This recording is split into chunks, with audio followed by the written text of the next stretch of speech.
കുഞ്ഞു അച്ചുനോ, അച്ചു ഇവിടെ വാ. അച്ചു സൗണ്ട് ഉണ്ടാക്കില്ല. അച്ചു വാ, ഡോറടക്കില്ലേ, അല്ലു എണീക്കും.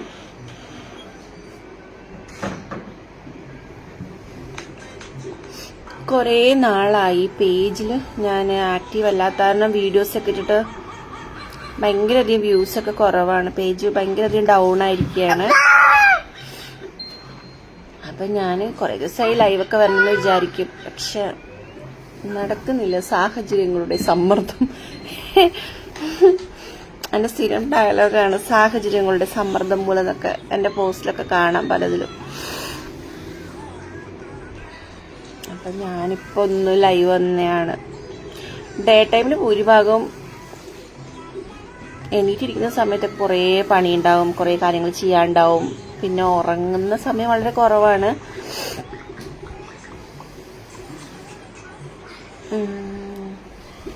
വ്യൂസ് ഒന്നും ഇല്ലല്ലോ. ഇവിടെ വാച്ചു.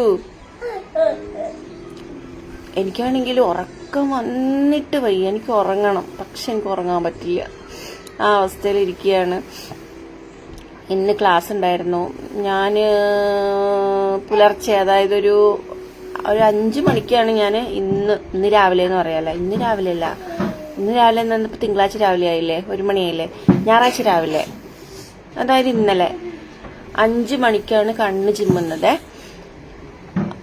ഒന്ന് ഉറങ്ങുന്നത്. അപ്പം എനിക്ക് 6:00 ക്ലാസ് ഉണ്ട്. ശരിക്കും ഞാൻ ഉറങ്ങാതിരിക്കും, കാരണം എനിക്ക് morning Saturday Sunday online class ഉണ്ടെന്നുണ്ടെങ്കിൽ ഞാൻ ഉറങ്ങാതിരിക്കും. കാരണം അത് സ്പെഷ്യൽ ട്രെയിനിങ്ങുകാരാണ് അതിനകത്ത് വരുന്നത്. റെഗുലർ ലൈവുകാർക്കാണെങ്കിൽ പിന്നെ 1-2 ദിവസമൊക്കെ ക്ലാസ് ഇല്ലെങ്കിലും എനിക്കത് കവർ ചെയ്ത് കൊടുക്കാൻ പറ്റും, എക്സ്ട്രാ ഡേയ്സ് കൊടുക്കാം. ഇവർക്കെന്ന് വെച്ചാൽ വീക്കിലി ടോയ്സ് വരുന്ന ക്ലാസ്സസ് ഉണ്ടാവുള്ളൂ. അപ്പം അത് ഭയങ്കര ഇമ്പോർട്ടൻ്റ് ആ ക്ലാസ്. അപ്പം ഞാൻ സാധാരണ 5 മണിക്കൊക്കെയാണ് ഇവിടെ കുഞ്ഞുങ്ങൾ ഉറങ്ങണത്. എനിക്ക് കിടക്കാൻ പറ്റുന്നെങ്കിൽ ഞാൻ ആ സമയത്ത് ഉറങ്ങില്ല. ക്ലാസ് എടുത്തിട്ട് അത് കഴിഞ്ഞിട്ടാണ് ഞാൻ പിന്നെ അത്യാവശ്യം കാര്യങ്ങളൊക്കെ ചെയ്ത്, കുക്കിംഗ് ഒന്നും ഉണ്ടാവില്ല, അത്യാവശ്യം കാര്യങ്ങളൊക്കെ കഴിഞ്ഞിട്ടാണ് 10 മണിക്ക് ഞാൻ ക്ലാസ് അറ്റൻഡ് ചെയ്യുന്നുണ്ടല്ലോ, ട്രെയിനിങ് അറ്റൻഡ് ചെയ്യുന്നുണ്ടല്ലോ. അപ്പം അതിന് പോകുന്നത്. ഇന്ന് ഞാൻ 5 മണിക്ക് കണ്ണ് ചിമ്മി, അലാറം അടിച്ചോ ഒന്നും എനിക്കറിയില്ല. ഞാൻ അലാറം വെക്കാതെ ഞാൻ കിടക്കില്ല, പക്ഷെ ഞാൻ കേട്ടില്ല, ബോധം കെട്ട് ഉറങ്ങിയതായിരിക്കാം. 9 മണിക്ക് ഞാൻ ചാടി എണീറ്റ് നോക്കുമ്പോൾ എനിക്ക് ക്ലാസ്സിൽ പോകണം. 10 മണിക്കാണ് ക്ലാസ് സ്റ്റാർട്ട് ചെയ്യുന്നത്. അപ്പം ഞാൻ നോക്കുമ്പോൾ 6:30 എൻ്റെ ക്ലാസ്സിൽ വരാനുള്ളവർ എനിക്ക് മെസ്സേജ് അയക്കുന്നു, ഇന്ന് ക്ലാസ് ഇല്ലേ എന്നൊക്കെ. ഇന്നലെ 6:30 എടുക്കേണ്ട ക്ലാസ്സിന് ഇന്ന് രാവിലത്തെ, മീൻസ് ശനിയാഴ്ച 6 മണിക്ക് എടുക്കേണ്ട ക്ലാസ് ഞാൻ സൺഡേ മോർണിംഗിലേക്ക് മാറ്റിയതായിരുന്നു. ഞാൻ അവരോട് കള്ളത്തരം പറഞ്ഞില്ല, അങ്ങനെ തോന്നില്ല. ഞാൻ ഇങ്ങനെ പറഞ്ഞു, ഞാനിങ്ങനെ ഉറക്കത്തിൽ പെട്ടുപോയി, സോറി, ഞാൻ ഇന്ന് വൈകുന്നേരം വന്നിട്ട് എന്തായാലും എടുത്തുതരാൻ പറഞ്ഞു. വൈകുന്നേരത്തെ അവസ്ഥ എനിക്ക് ക്ലാസ്സിൽ പോയി വന്നു കഴിഞ്ഞാൽ നല്ല ടയർഡാവും. കാരണം 4 മണി 4:30 5 മണിയൊക്കെ ആവും, 4:30 അവിടെ എത്തുമ്പോൾ. ആ സമയത്ത് എന്നിട്ട് ഇവിടെ ഓൺലൈൻ ട്രെയിനിങ് എടുക്കുക ഒട്ടും പറ്റില്ല, കാരണം എനർജിയൊക്കെ അവിടെ സ്പെൻഡ് ചെയ്യില്ല. മാത്രമല്ല ഇത്ര ഡ്യൂറേഷൻ 2-2.5 മണിക്കൂർ നമ്മൾ ഉറങ്ങുന്നുള്ളൂ. പിന്നെ ഫുഡ് എന്ന് വെച്ചിട്ടുണ്ടെങ്കിൽ ഞാൻ കാര്യമായിട്ട് അങ്ങോട്ട് ഫ്രൂട്ട് സാലഡ് അങ്ങനെ ഇതിനെ കൊണ്ടുപോകും, കാരണം ഒന്നും എനിക്കിവിടെ ആകില്ല. പിന്നെ ഇന്ന് രാവിലെ സമയം വൈകി തന്നെ 9 മണി 10 മണിക്കുള്ളിൽ എനിക്ക് ക്ലാസ്സിലെത്തണം. അപ്പം ഇത് റെഡി ആവാനുള്ള തിരക്ക് അങ്ങനെ ഇങ്ങനെ. അപ്പം കാര്യമായിട്ട് എനിക്ക് ബ്രേക്ക്ഫാസ്റ്റ് ഒന്നും കഴിക്കാൻ പറ്റില്ല. കഴിച്ചു ബോയിൽഡ് എഗ്ഗും ഒരു ഫ്രൂട്ട് സാലഡും ഒരു പഴവും. എന്നാൽ ഹെൽത്തി ആണില്ല എന്ന് ഞാൻ പറയുന്നില്ല, അത് കഴിച്ചിട്ട് പോകുന്നു. എന്നാലും ഈ ഫുൾ നൈറ്റ് ഉറക്കം ഒഴിച്ചിട്ട് ഇത്രയും ഒരു എന്തെങ്കിലും കാർബ് കയറണല്ലോ, അപ്പം എനിക്ക് കാർബൊന്നും എടുക്കാൻ പറ്റില്ല. പോകുന്ന വഴിക്ക് എന്തെങ്കിലും ലൈറ്റായിട്ട് കഴിച്ചാൽ അതിനും സമയം ഉണ്ടായില്ല.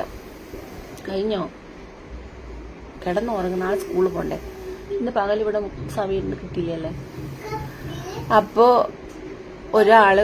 മൂത്താള് കാറിൽ ഫുള്ള് നമ്മൾ രാത്രി നോക്കുമ്പോൾ ഫുള്ള് ഉറുമ്പ്, കുഞ്ഞുങ്ങൾ ഫുഡ് ഇട്ട് കുറേ വൃത്തിയാടെ കിടക്കണം. അപ്പം അവൻ അത് ഇപ്പോഴും വൃത്തിയാക്കണം. ഇന്ന് പകലൊക്കെ വിട്ടിടുന്നു, എന്നിട്ട് അത് ചെയ്തില്ല. നാളെ സ്കൂളിൽ പോകണ്ടല്ലേ. അങ്ങനെ ഞാൻ 5 മണിക്ക് ഇവിടെ 4:30 എത്തി. പിന്നെ വന്നു, ഞാൻ 5:30 ഓൺലൈൻ ക്ലാസ് എടുത്തു. അപ്പം അത് കഴിഞ്ഞ് ഞാൻ ലൈവിൽ വരണമെന്ന് വെച്ചാൽ പിന്നെ എനിക്ക് ഒട്ടും എനർജി ഇല്ല, എനിക്ക് തീരെ വയ്യ. എനിക്ക് ഉറങ്ങണം എന്നുള്ളൊരു ഇത് തന്നെ, ബോഡി ഭയങ്കര വീക്കായി ടയേർഡായി. കുറച്ചേരൊക്കെ ഒന്ന് ഇങ്ങനെ ഒരു 1.5 മണിക്കൂറും പറയാൻ പറ്റില്ല, എപ്പോഴേക്കും ഇടയിലൊക്കെ ഒന്ന് കണ്ണ് ചിമ്മി.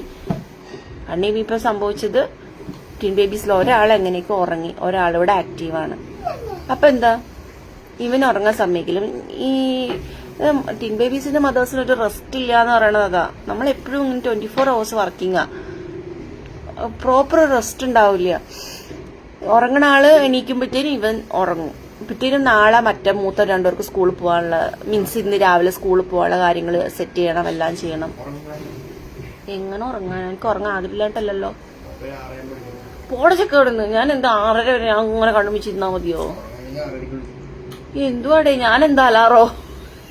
എന്താ എനിക്ക് ഉറങ്ങണം, എനിക്ക് ഉറങ്ങും. ഞാൻ കുറെ നേരം മൊബൈൽ എടുത്ത് കുത്തി ഞാനിപ്പോ ലൈവ് ചെയ്യുന്നത്. എനിക്ക് ഇങ്ങനെ വായിക്കോട്ട് വിട്ട് കണ്ണിക്കൂടെ വെള്ളം വരാം.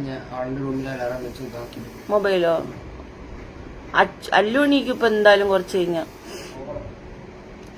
ഇപ്പൊ ഇവിടെ ആരോ ഒരു മദറാണോന്നുള്ളൊരു ആരോ ഒന്ന് ഈ സമയത്ത് ഉറക്കൊഴിക്കുന്നത്. ഞങ്ങൾക്ക് ഇവിടെ ഒരു വാട്സപ്പ് ഗ്രൂപ്പ് ഉണ്ട്, പിന്നെ സ്ത്രീകളുടെ കൂട്ടായ്മ ചാർമിങ് ക്യൂൺസ് ഉണ്ട്. അപ്പൊ ഞങ്ങൾ അതിനകത്ത് ഉറങ്ങാത്ത ആൾക്കാർ ഈ ടൈമൊക്കെ ആകുമ്പോൾ ആരെങ്കിലുമൊക്കെ ഉറക്കൊഴിക്കുന്നവരുണ്ടോ എന്ന് ചോദിക്കുമ്പോൾ ഓരോരോ അമ്മമാർ ഞാനുണ്ട് എല്ലാം ടിൻ ബേബീസ് മദേഴ്സ് ഒക്കെയാ കൂടുതലും. അതിനകത്ത് എല്ലാരും ബേബീസ് ഉള്ള മദേഴ്സാ. ഇതെന്ത് ബേബിയാ? ഇത് 1ാം ക്ലാസ്സിലെ ചക്കര. ഇപ്പൊ ഇത് ഉറങ്ങ ചെക്ക. ഇതിനൊന്നും കണ്ണിലൊരു ഉറക്കമില്ല. കാരണം ഇന്ന് പാലൊക്കെ കിടന്ന് ഉറങ്ങിയിട്ടുണ്ടേ, ഉറങ്ങണ്ടേ. പിന്നെ ഇവനൊരു ഇതെന്ന് വെച്ചിട്ടുണ്ടെങ്കിൽ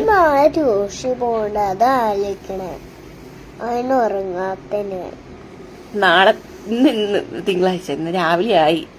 ഇന്ന് ട്യൂഷന് പോകേണ്ടത് ആലോചിച്ച് ടെൻഷനാ കുട്ടിക്ക്. അതുകൊണ്ട് കുട്ടി ഉറങ്ങണില്ലേ. ചെക്കാ പോയി ഉറങ്ങ്. അതൊക്കെ നമുക്ക് ആലോചിക്കാം. നാളെ ട്യൂഷൻ ക്ലാസ്സിൽ എക്സാം ഉണ്ടോ? നീ പിന്നെ എന്താ ട്യൂഷന് പോകണ്ടെന്ന് പറയണ? എന്താ കാര്യം പറ. അല്ലുവിന് ചവിട്ടല്ലേ? അല്ലു എനിക്കും അല്ലു ഇവിടെ കുഞ്ഞു ഒരാൾ ഉറങ്ങാൻ മാറി. ആളപ്പുറത്ത് പറഞ്ഞു അസ് ഉറങ്ങുന്നുണ്ട്. ഓ അയക്ക് തുറന്നു വെച്ചു. ഭയങ്കര അഗാധമായ ഉറക്കാണ്. അയ്യോ അച്ചു ഇതെങ്ങനെയാ ബാക്ക് ചെയ്യാൻ? എനിക്ക് നാളെ പോയാൽ മതി. ഒരെണ്ണം ഇവിടെ ആക്റ്റീവാണ്. ആൾക്ക് ഇത്തിരി നല്ല വാശിയുണ്ട്. ഇത്തിരി ചെറുതായിട്ട് കോൾഡും കാര്യങ്ങളൊക്കെ ഉണ്ട്. എങ്ങോട്ട് കയറി പോണേ? അപ്പൊ കുഞ്ഞു പ്ലീസ്. അപ്പൊ ഇതൊക്കെയാണ് എന്റെ അവസ്ഥ. അപ്പൊ എനിക്ക് എന്താ വെച്ചാൽ എനിക്ക് ഉറങ്ങണം. എനിക്ക് നല്ല ഉറക്കം വരുന്നുണ്ട്, പക്ഷെ എനിക്ക് ഉറങ്ങാൻ പറ്റില്ല. പക്ഷെ ടെൻഷൻ അടിച്ചിട്ട് കാര്യമില്ല. ഒന്നും ചിന്തിച്ചിട്ട് ഒന്നും നെഗറ്റീവ് ചിന്തിച്ചിട്ട് ഒരു കാര്യമില്ല. സെൽഫ് മോട്ടിവേഷനാ. ഞാൻ സത്യത്തിൽ ക്യാപ്ഷൻ ഇട്ടല്ലേ ഈ സമയം കടന്നു. പിന്നെ അപ്പൊ ഞാൻ എന്നെ സത്യം പറഞ്ഞ സെൽഫ് മോട്ടിവേറ്റ് ചെയ്യണത് ഇങ്ങനെയാ. കാരണം ഇന്ന് ഞാൻ അത്രയും ടയേർഡാണ്. അത്രയും എന്തോ മോനെ എനിക്ക് ഉറങ്ങണം. എന്റെ ബോഡി അത്രയും വീക്കാണ്. എനിക്ക് ഉറങ്ങണം, പക്ഷെ എനിക്ക് ഉറങ്ങാൻ പറ്റില്ല. എന്ത് ചെയ്യാൻ പറ്റും? ഒന്നും ചെയ്യാൻ പറ്റില്ല. പക്ഷെ ഉറങ്ങാത്തത് ഭയങ്കര ഹെൽത്തിന് അത് ഞാൻ കൂടുതൽ ചിന്തിക്കുന്നേ ഇല്ല. കാരണം ഒരു മനുഷ്യന് 7 മണിക്കൂർ നല്ല ഉറക്കം, ഡീപ്പ് സ്ലീപ്പ് വേണം. ഭയങ്കര ഇമ്പോർട്ടൻ്റ് ആണ്. ചിലപ്പോൾ നിങ്ങൾ ഹസ്ബൻഡിന്റെ കൂർക്കം അല്ലെങ്കിൽ ചിലപ്പോൾ കേൾക്കാട്ടോ. ആളെ പറഞ്ഞിട്ട് കാര്യമില്ല. ആൾക്ക് സൺഡേയും നല്ല രീതിയിൽ റെസ്റ്റ് കിട്ടില്ല. കാരണം ഞാനിപ്പോൾ ക്ലാസ്സിലൊക്കെ പോകുന്നതാണ് ഇവരെ നോക്കുന്നുണ്ടല്ലോ. ഇന്നൊരു 12 മണിയപ്പോൾ നോക്കുമ്പോൾ മൊബൈലിൽ ഒരു മിസ് കോൾ. ഞാൻ ക്ലാസ്സിലിരിക്കും. അപ്പം ഞാൻ പെട്ടെന്ന് ക്ലാസ് നെറ്റ് എന്താ എപ്പോഴും സ്ലോ കണക്ഷൻ, വൈഫൈ ആണല്ലോ. ക്ലാസ്സിലിരിക്കുമ്പോൾ മിസ് കോൾ കണ്ടിട്ട് ഞാൻ പെട്ടെന്ന് പുറത്തിറങ്ങി വെച്ചാൽ എന്താ വൈഫൈ ആണല്ലോ, എന്താ വിളിച്ചേ എന്താണെന്ന് വെച്ചപ്പോൾ ഇവിടെ ഒരു രക്ഷയില്ല, കുട്ടികൾ ഒരേ കുറുമ്പാണ്. അപ്പം എനിക്ക് ദേഷ്യം വന്നു. ഞാൻ പറഞ്ഞു സാറ്റർഡേ എനിക്ക് കുറേ ക്ലീനിങ്ങും കുറേ പണികളുണ്ട്. അപ്പം ഞാൻ ഈ കുട്ടികളെ വെച്ചിട്ടാണ് ഇതൊക്കെ ചെയ്യുന്നത്. എനിക്ക് ജൂൺ ഫുൾ എക്സാം ആയിരുന്നു. അപ്പോൾ കുറേ ദിവസം ഫുള്ളി 2 ദിവസം ഹാഫ് ഡേ ലീവും ഒക്കെ എടുത്തിട്ടുണ്ടായിരുന്നു. പുള്ളിക്ക് മാനേജ് ചെയ്യാൻ പറ്റാത്ത കാരണം. അപ്പോൾ പുള്ളി ഒന്നും ചെയ്യില്ല. കുഞ്ഞു പപ്പേരെ വിളിക്കല്ലേ, പുള്ളി ഇങ്ങനെ പറയാം. അപ്പം എനിക്ക് ദേഷ്യം വരും. ഞാൻ പറഞ്ഞു ഞാൻ ഈ കുഞ്ഞുങ്ങളെ വെച്ചിട്ടാണ് ഇതെല്ലാം ചെയ്യുന്നത് എന്ന് പറയുന്നത്. പക്ഷെ അത് വേണ്ടി കാര്യമില്ല. കാരണം സ്ത്രീകൾക്ക് ഹാൻഡിൽ ചെയ്യാൻ പറ്റുന്ന അല്ലെങ്കിൽ മാനേജ് ചെയ്യാൻ പറ്റുന്ന അത്രയും കാര്യം ഒരു പക്ഷെ പുരുഷന് പറ്റില്ല. പക്ഷെ കമ്പാരിസൺ ഒരു കുറവുമില്ല. ഇതിപ്പം കമ്പാരിസൺ എന്ന് പറയുന്നത് ചില കാര്യങ്ങൾ എനിക്ക് പുറത്തേക്കിറങ്ങി ഞാൻ ഇപ്പം ഒരേ സമയത്ത് കുറേ കാര്യങ്ങൾ ചെയ്യുന്നുണ്ട് എന്ന് പറയുമ്പോൾ ഞങ്ങളും ചെയ്യാറില്ല, ഞങ്ങളും അങ്ങനെ ഇങ്ങനെ കമ്പാരിസൺ കേൾക്കുമ്പോൾ എനിക്ക് തീരെ താല്പര്യം. ഞാൻ ക്ലാസ്സിൽ സംസാരിച്ച മീൻസ് 2 സുഹൃത്തുക്കളുടെ ഇടയിൽ സംസാരിച്ചൊരു ടോപ്പിക്കായിരുന്നു പുരുഷന്മാരും സ്ത്രീകളുടെ ഇടയിൽ നടക്കുന്നൊരു കമ്പാരിസൺ. ഒരു അമ്മ എടുക്കുന്ന ഒരു എഫേർട്ട്, ഒരു റിസ്ക് ഒക്കെ അത് അത്രയും ഒരിക്കലും ഒരു പുരുഷന്മാരെ ആ ഒരു രീതി വരില്ല. നമുക്ക് മെന്റലി സ്ട്രെയിൻ, സ്ട്രെസ്, ഫിസിക്കലി എല്ലാം ഈ ഒരു കാലഘട്ടം കേട്ടോ. പ്രഗ്നൻസി, ഡെലിവറി, കുഞ്ഞുങ്ങൾ കുറച്ചാകുന്നവരുള്ളൊരു കാലഘട്ടം. അമ്മ കടന്നു പോകുന്ന വഴികൾ ഭയങ്കര ഇതാണ്. അത് ഒരിക്കലും ഒരു കമ്പാരിസൺ നടത്താൻ പാടില്ല എന്നുള്ളതാണ് എനിക്ക് എപ്പോഴും തോന്നിയിട്ടുള്ളത്. പക്ഷെ നമ്മുടെ നാട്ടിൽ പൊതുവേ നടക്കുന്നത് ഇതൊക്കെ തന്നെയാണ്. പക്ഷെ അതൊരു മോട്ടിവേഷന്റെ ഭാഗമായിട്ടല്ല തോന്നുന്നത്. അവരുടെ ഉപദേശവും കമ്പാരിസൺ കഴിയുമ്പോൾ നമുക്ക്, കാരണം ഇന്ന് ഞാൻ ഒരാളോട് സംസാരിച്ചപ്പം എപ്പോഴും സ്ത്രീകൾക്ക് തോന്നുന്ന ഒരു കാര്യമാണ് കമ്പാരിസൺ വരുമ്പോൾ ഞാൻ നല്ലൊരു അമ്മയല്ലേ, അല്ലെങ്കിൽ ഞാൻ നല്ലൊരു സ്ത്രീയല്ലേ, അല്ലെങ്കിൽ എനിക്ക് പറ്റില്ലേ, അങ്ങനെയൊക്കെയാണ്. അതിലേക്ക് എത്തിപ്പോണ എന്തുകൊണ്ട് ആ മോട്ടിവേഷൻ അത് കറക്റ്റ് അല്ലാത്തതുകൊണ്ടാണ്. എന്നെ സംബന്ധിച്ച് ഞാൻ ആരെന്ത് പറഞ്ഞാലും ഞാൻ അങ്ങനെ ചിന്തിക്കില്ല. എന്നെ ഡൗൺ ആക്കുന്ന, എന്നെ വിഷമിപ്പിക്കുന്ന, എന്നെ ഹേർട്ട് ചെയ്യുന്ന കാര്യങ്ങൾ എന്ത് കേട്ടാലും ആരെ ഭാഗത്തു നിന്നുണ്ടായാലും കുറച്ച് സമയത്തേക്ക് വിഷമം തോന്നിയാൽ ഞാൻ എന്നെ സെൽഫ് മോട്ടിവേറ്റ് ചെയ്യും. സെൽഫ് മോട്ടിവേഷൻ ഇല്ലാണ്ട് എനിക്ക് പിടിച്ചു നിൽക്കാൻ പറ്റില്ല, എനിക്ക് മുന്നോട്ട് പോകാൻ പറ്റില്ല. എന്താണ് വിളിക്കണമെന്നോ 6:30-ക്കോ? ഞാൻ ഉറങ്ങാൻ ചാൻസ് ഇല്ല. അച്ചു ഇനി ഉറങ്ങുമ്പോഴത്തേനും അല്ലു എണീക്കും, ഉറപ്പാണ്. പിന്നെ ഞാൻ എവിടെ ഉറങ്ങാനാ? ഞാൻ വിളിക്കാം. അപ്പം ഞാനിനി കുറച്ച് വീഡിയോസും കാര്യങ്ങളൊക്കെ ആക്റ്റീവായിട്ട് ഇടണം എന്നൊക്കെ വിചാരിച്ചിട്ടുണ്ട്. അപ്പം ഞാൻ കഴിഞ്ഞ ദിവസം ഒരു സ്റ്റോറി ഇട്ടപ്പം കുറച്ച് പേര് റെസ്പോണ്ട് ചെയ്തു. ഒരു 19 പേര് 50 പേരെങ്കിലും റെസ്പോണ്ട് ചെയ്തല്ലോ. അപ്പം അതിനെക്കുറിച്ചൊരു വീഡിയോ ചെയ്യണം. ഡേ ടൈമിൽ വീഡിയോ ഷൂട്ട് ചെയ്യാനുള്ളൊരു അവസരം ഇല്ലേ കുഞ്ഞുങ്ങളെയും വെച്ചിട്ട്? അങ്ങനെയൊക്കെയാണ് എൻ്റെ അവസ്ഥകൾ. അപ്പം ഞാനിങ്ങനെ ഇരുന്നിട്ട് എനിക്ക് ഉറക്കം വന്നിട്ട് ഒരു രക്ഷയില്ല, ഇങ്ങനെ തൂങ്ങുന്ന പോലെ.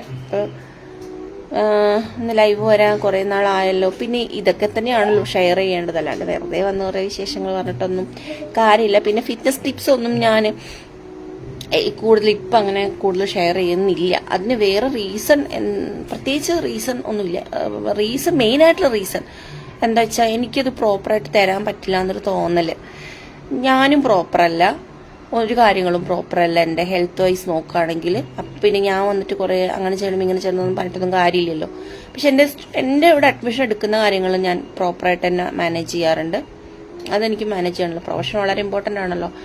പിന്നെ ബാക്കിയുള്ള കാര്യങ്ങളൊക്കെ എന്താ ചെയ്യണം, എങ്ങനെയാണ് മുന്നോട്ട് എന്നുള്ളതൊക്കെ അപ്ഡേഷൻസ് ഇടാം. ഇപ്പോൾ നിലവിലിപ്പോൾ എന്താ, ഇപ്പം എക്സാം ഒരെണ്ണം കഴിഞ്ഞില്ല. ലാസ്റ്റത്തെ എക്സാം ജൂലൈ 6 ക്ലാസ്സസ് നടന്നുകൊണ്ടിരിക്കുന്നു. ഇനിയിപ്പോൾ ഡിസംബറിലാണ് കിടക്കാൻ പോകുന്നത്. ഡിസംബറിൽ ഏകദേശം ഒരു 3 സംഭവത്തിൻ്റെ എക്സാം വരുന്നുണ്ട്. 2 കോഴ്സ് പോയി 3 ആയി. അത് പിന്നെ ഞാനിപ്പോൾ പറയണില്ല. എടുത്തതിനൊക്കെ ഒന്നും സക്സസ്ഫുൾ കംപ്ലീറ്റ് ചെയ്യാതെ വെറുതെ ചുമ്മാ അതിനെക്കുറിച്ചൊന്നും സംസാരിച്ചിട്ടൊന്നും ഒരു കാര്യമില്ലല്ലോ.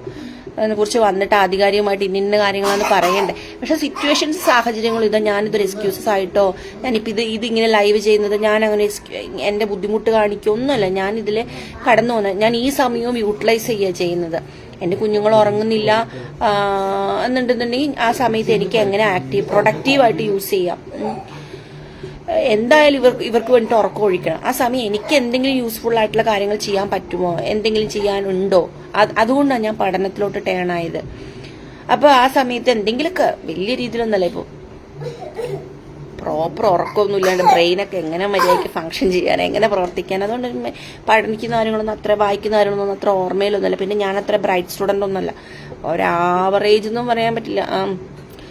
അങ്ങനെ പക്ഷെ പോവുക, റിസ്ക് എടുക്കുക, നോക്കാം എവിടെയാണ്. പക്ഷെ കുറേ കഷ്ടപ്പെടുമ്പോൾ ഒരു എന്തെങ്കിലും വലിയൊരു സക്സസ് ആയിരിക്കാൻ സംഭവിക്കുന്നെങ്കിൽ, വലുതെന്നല്ല, നമുക്ക് സാറ്റിസ്ഫാക്ഷൻ കിട്ടുന്ന രീതിയിലുള്ള ഒരു സക്സസ്സിലോട്ടായിരിക്കും എത്തുന്നത് എന്നുള്ള ഒരു ഇതാണ്. അപ്പം എന്നെ സംബന്ധിച്ച് എൻ്റെ ഫോണിൽ 5% ചാർജ് ഉള്ളൂ, ഞാൻ ലൈവ് വൈൻഡപ്പ് ചെയ്യാൻ പോവാ. എന്നെ സംബന്ധിച്ച് ഞാൻ എൻ്റെ പ്രൊഫഷനിൽ നല്ല രീതിയിൽ, അതായത് ഇങ്ങനെ പോകുന്ന സമയത്താണ് ഞാൻ ഒന്നുമല്ലാതെ സീറോയിൽ പോയ ആളെ ഞാൻ. ഇപ്പം സീറോയിലാണെന്ന് ഞാൻ പറയില്ല, കാരണം എനിക്ക് ഓൺലൈൻ ട്രെയിനിങ് ഉണ്ട്. അറ്റ്ലീസ്റ്റ് ഇങ്ങനെ വന്നിരുന്ന വിശേഷങ്ങൾ പറയാൻ ഒരു കുഞ്ഞ് പേജ് ഉണ്ട് ആക്റ്റീവാക്കിക്കൊണ്ട്. അതൊക്കെ ഒരു വലിയ കാര്യം തന്നെയാണ്. എന്നാലും ഒരു പ്രൊഫഷൻ, ഒരു സ്വന്തമായി സെന്റർ നടത്തിയ ഒരാളെ ഗ്രാഫ് നോക്കുമ്പോൾ, സ്വന്തമായി സെന്റർ നടത്തിയത് ഞാൻ നല്ല രീതിയിൽ സക്സസ്സിൽ നിൽക്കുമ്പോഴാണ് നമ്മുടെ കോവിഡാശാൻ വരുന്നതും. കോവിഡാശാൻ വന്നിട്ട് പിന്നെ ട്വിസ്റ്റ് അടിച്ച് ലൈഫ് പോയി. നല്ല ഹൈലി ആക്റ്റീവായിട്ടുള്ള 2 ട്വിൻ ബേബീസിന് കിട്ടിയതും. ജീവിതം എല്ലാം കൊണ്ടും പ്ലസ് തന്നെയാണ്. എല്ലാം നല്ലതിന് വേണ്ടിയിട്ടായിരിക്കും എന്ന് വിചാരിക്കും. അതന്നെ. അപ്പം ഞാൻ 5% ചാർജ് ഉള്ളു, ചിലപ്പോൾ സ്വിച്ച് ഓഫ് ആയിപ്പോൾ. പിന്നെ സ്ലോ നെറ്റ്വർക്ക് കണക്ഷൻ എന്തൊക്കെയോ കാണിക്കുന്നുണ്ട്, ലൈവൊക്കെ ആകെ എന്തൊക്കെയോ ഇത്. അപ്പം ഞാൻ വൈൻഡപ്പ് ചെയ്യാണ്. ഞാൻ വീഡിയോസും കാര്യങ്ങളൊക്കെ ഇനി ആക്റ്റീവായിട്ട് ചെയ്യണമെന്ന് വിചാരിക്കുന്നുണ്ട്. പേജ് ഡൗൺ ആയി കിടക്കുകയാണ്. പേജ് വ്യൂസും കാര്യങ്ങളൊന്നും ഇല്ല. കാരണം അത് കുറേ 1 മാസത്തോളം വീഡിയോ ഇടാതായി കഴിഞ്ഞാൽ ഫേസ്ബുക്ക് ഓട്ടോമാറ്റിക്കലി ഡൗൺ ആവും. പിന്നെ വീഡിയോ ഇട്ടിട്ട് വേണം ആക്റ്റീവ് ആകാനായിട്ട്. എന്തായാലും നല്ല കണ്ടന്റും കാര്യങ്ങളൊക്കെ ചെയ്യണമെന്ന് ആഗ്രഹമുണ്ട്. നോക്കട്ടെ. അപ്പം എല്ലാവർക്കും ഗുഡ് മോർണിംഗ്.